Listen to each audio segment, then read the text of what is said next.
Yan, so kita naman po natin dito napapahawak na po sa kamay si Eds at inilalagay niya nga po ito sa kanyang baywang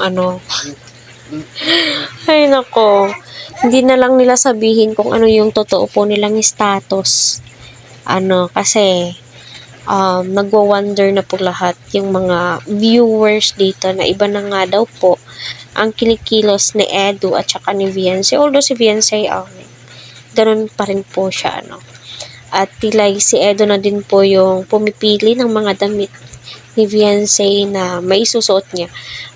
Kahit ano pong isuot ni Viancy ay bagay na bagay naman po sa kanya kasi marunong po siya magdala ng kanyang damit at marunong po siyang ibagay ang mga ito. Ayan, hello po sa ating lahat.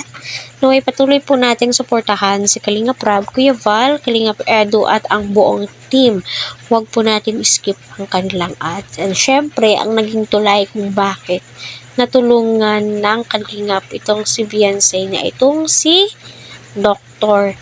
Love. Huwag po natin kalimutan kung hindi po dahil kay Dr. Love, wala pong EDC, 'di ba? So kita naman po natin kung gaano ka supportive itong si Edu sa lahat. Ika nga po sa kanyang live ay bantay sirado si Viancy, at saka sila Carla, pero focus po tayo kay Viancy. Kita naman po natin na grabe po yung pagpapahalaga ni Kalinga Prab sa kanyang beneficiary, gayon din po itong si Edu.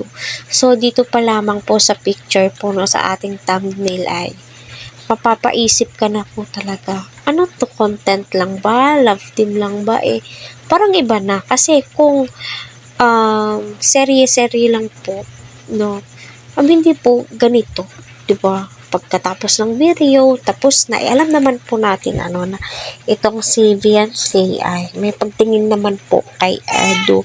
At itong si Edu ay ramdam naman po natin na unti-unti na po siyang nade-develop kay Viancy, which is natutuwa naman po tayo. Alam nyo naman, tayo na po yung nagdidesisyon at sinasabi kay Eds na go for Viancy na. Huwag mo nang bitawan si Viancy, ika nga. Ipaglaban mo si Viancy at ipanalo mo na nga ito, Edu, diba? Kasi kung tutuusin, maganda po si Viancy. Hindi po siya basta-basta. Hindi po siya yung dalagang, ay, ganito, ganyan, hindi. So, family-oriented po itong si Viancy.